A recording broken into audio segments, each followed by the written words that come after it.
31 دسمبر قریب ہے اور 31 دسمبر نیو ایئر نائٹ کے موقع پر بہت سے لوگ غیر شرعی کام کرتے ہیں، آتش بازی کرتے ہیں اور شراب نوشی کرتے ہیں، فائرنگ کرتے ہیں، سلنسر وغیرہ نکال کر لوگوں کو تکلیف دیتے ہیں۔ تو اس انداز سے خوشی منانا، نیو ایئر نائٹ منانا، اس حوالے سے شریعت کیا حکم لگاتی ہے اور کیا خوشی کس انداز سے منائی جائے، اس حوالے سے ارشاد فرما دیں۔ کسی بھی جائز معاملے پر خوشی منانے پر شریعت پابندی نہیں لگاتی ہے، صحیح، لیکن خوشی منانے میں یہ بات ضرور ہے کہ خوشی منانے میں کوئی ایسا طریقہ جس میں شریعت کی خلاف ورزی ہے تو وہ طریقہ اختیار کرنا ناجائز ہے۔ جیسے شادی کی خوشی ہوتی ہے اور شادی میں یقیناً جو ہے وہ سب عزیز و اقارب رشتہ داروں کو خوشی ہوتی ہے اور یہ خوشی کا موقع ہوتا ہے اور اس موقع پر خوشی کا اظہار بھی کرنا چاہیے۔ لیکن اب اگر کوئی اس خوشی کو ناجائز طریقے سے منائے،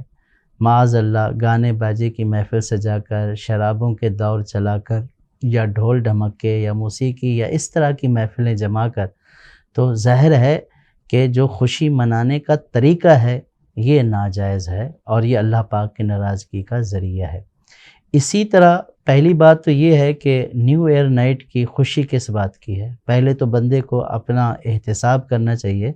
کہ یہ جو سال گزرا ہے، اس سال میں اس نے کون سے ایسے نیک اعمال کیے ہیں جو اتنے مقبول ہو گئے، اس کو پتہ بھی چل گیا کہ اب اس کو خوشی منا رہا ہے کہ چلو یہ میرا سال بہت اچھے طریقے سے گزرا ہے، اللہ پاک کی عبادت میں گزرا ہے، اللہ پاک کی رضا میں گزرا ہے۔ وہ تو جو ہے وہ خوشی منانا اس کا ایک حق بھی بنتا ہے جب کہ وہ جائز طریقے سے منائے۔ یہاں ہمارا حال تو یہ ہے کہ ہمارا سارا سال اور سال کا بلکہ اکثر حصہ جو ہے وہ گناہوں میں، نافرمانیوں میں گزرتا ہے۔ بس ہمیں ایک جو ہے وہ نئے سال کے آنے کی خوشی ہوتی ہے، نہ اپنا احتساب ہوتا ہے، نہ یہ فکر ہوتی ہے کہ نئے سال میں ہم نے کیا کرنا ہے، بلکہ نئے سال کی آمد کے ساتھ ہی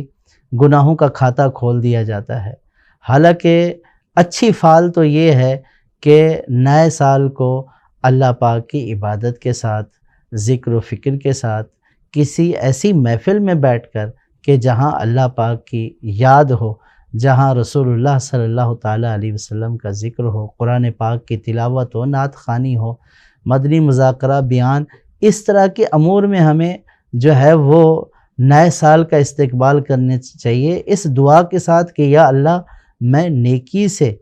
جو ہے وہ ابتدا کر رہا ہوں، تو مجھے سارا سال اسی طرح نیک عمل کی توفیق عطا کر۔ لیکن بدقسمتی یہ ہے کہ جو ہے نہ پچھلے سال کا پتہ، نہ اگلے سال کی جو ہے وہ پرواہ کہ ابتدا کس سے ہو رہی ہے، اور پھر شرابوں میں، فحاشیوں میں اور اس طرح کے دیگر یعنی ایسے برے کام کہ جو سارا سال بھی جو ہے وہ بندہ نہیں کرتا، تو اس طوفان گناہ میں وہ بھی بہہ جاتا ہے۔ تو اللہ پاک سے ڈرنا چاہیے، اللہ پاک سے توبہ کرنی چاہیے اور اللہ پاک سے توفیق طلب کرنی چاہیے کہ یا اللہ میری آنے والی زندگی، میرا آنے والا سال اچھے طریقے سے گزرے، نیکیوں میں، عبادتوں میں گزرے، میں نافرمانیوں سے رک جاؤں۔ تو اللہ پاک کی بارگاہ میں توبہ کرنی چاہیے، نہ یہ کہ اللہ پاک کے غضب کو ابھارنا چاہیے اور ایسے کام کرنا چاہیے کہ جن کو اللہ پاک نے ناپسند فرمایا ہے، اللہ کے حبیب صلی اللہ تعالیٰ علیہ وسلم نے ناپسند فرمایا ہے اور عام مسلمان بھی اس کو ناپسند کرتے ہیں۔ تو ایسے برے افعال کے ساتھ، ایسے برے کاموں کے ساتھ سال کی ابتدا اور اس پر خوشی، یہ یعنی بہت بڑی جرات ہے، بہت بڑی بہادری ہے کہ ایک تو گناہ کر رہا ہے، دوسرا اس کے اوپر خوش ہو رہا ہے۔ ایسے بندے کو ڈرنا چاہیے کہ کہیں اس کا ایمان ہی سلب نہ ہو جائے مرتے وقت۔ علماء نے فرمایا ہے کہ جس کو اپنے ایمان پر خاتمے کی فکر نہ ہو تو اس کے ایمان پر خاتمہ نہ ہونے کا خوف ہے۔ تو جو گناہ پر خوش ہو رہا ہو، جو نافرمانیوں پر خوش ہو رہا ہو، تو اس سے بڑھ کر برائی کیا ہو سکتی ہے۔ اللہ پاک تمام